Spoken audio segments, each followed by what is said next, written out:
Hello বন্ধুরা, তো আমাদের একটা ভিডিও নিয়ে আমি আবার এসে গেছি। আমারটা হলো বাগান। আমাদের বাড়ির সামনে তো খুব একটা বেশি জায়গা নেই, তো ওই যতটুকু জায়গা আছে তার মধ্যে ছোটো ছোটো কয়েকটা গাছ লাগাবার চেষ্টা করি। তো আজকে আমি একটা জবা গাছ এবং একটা বেলফুল গাছ কিনে এনেছি।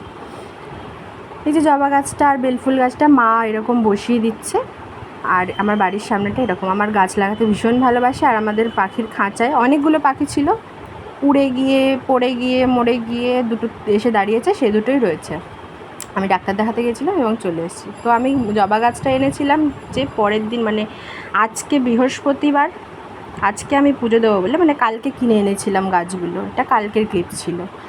এবং আজকে আমি যখন পুজো দিতে গেলাম, ভোরবেলায় কাকিমা পিসিমা জেঠিমা ঠাকুমা যারা ফুল তুলতে বেরোয়, তারা মানে বাড়ির সামনে যে কোনো কারোর ফুল গাছ দেখলেই সেটাকে ছিঁড়ে খুঁড়ে একাকার কাণ্ড করে দেয়। এবং জবা ফুল গাছে যে দুটো কুঁড়ি দেখে এনেছিলাম যে আমি মা তারার চরণে দেবো, সে দুটো নষ্ট হয়ে গেছে। এবং আমার বাড়িতে আজ যেহেতু বৃহস্পতিবার, লক্ষ্মীর ঘট পাতার দিন, তো আজকের গাছের যে ফুল, আমাদের মাধবীলতা গাছের ফুল দিয়েই আজকে পুজো দেবো, মালা গাঁথবো সবটাই।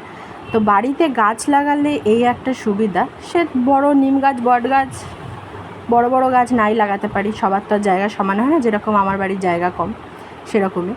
তো আমার বাড়িতেই মাধবীলতার নানা রকম ফুল গাছ আছে, তো সেখান থেকে আজকে ফুলের গাছ লাগিয়ে ফুল থেকে বৃহস্পতিবারে বাইরে থেকে আমাকে 1 টাকারও ফুল কিনতে হয়নি।